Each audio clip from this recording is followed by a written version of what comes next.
پیش ہے ہندی زبان میں اپڈیٹ۔ 6 जनवरी 1993 जब सोपोर नगर में भारतीय सशस्त्र बलों द्वारा 60 कश्मीरी नागरिकों को मौत के घाट उतार दिया गया। सोपोर का रक्तपात भारत द्वारा अवैध रूप से अधिकृत जम्मू कश्मीर में भारतीय सशस्त्र बलों द्वारा पाशविक तथा हिंसात्मक शक्ति के प्रयोग का एक ठोस प्रमाण है। 30 वर्ष व्यतीत हो गए, परंतु सोपोर रक्तपात का न्याय अभी तक नहीं हो सका। 3 दशकों का दीर्घ काल व्यतीत हो जाने के बावजूद सोपोर रक्तपात के अपराधी आज भी बिल्कुल स्वतंत्र घूम रहे हैं। कश्मीरियों के हृदय में आज भी सोपोर त्रासदी की यादें यथावत हैं। न्यूयॉर्क नगर के टाइम मैगजीन ने सोपोर रक्तपात को कश्मीर के इतिहास की भीषण त्रासदियों में से एक कहा है। भारत के अवैध अधिकरण के कारण कश्मीरियों को निरंतर सोपोर जैसी त्रासदियों का सामना है।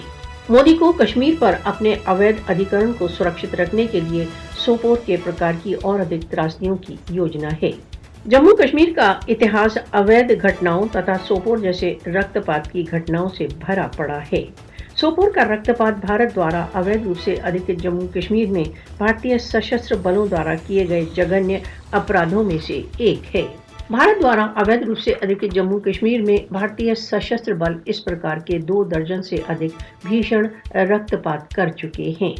मोदी सोपोर जैसे हत्याकांडों के द्वारा कश्मीरियों को भयभीत करना चाहता है।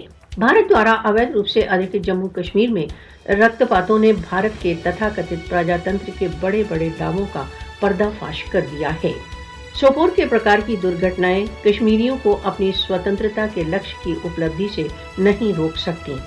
सार्वभौमिक मानव अधिकार संगठनों को भारत द्वारा अवैध रूप से अधिकृत जम्मू कश्मीर में भारतीय हत्याकांडों की पड़ताल करना चाहिए।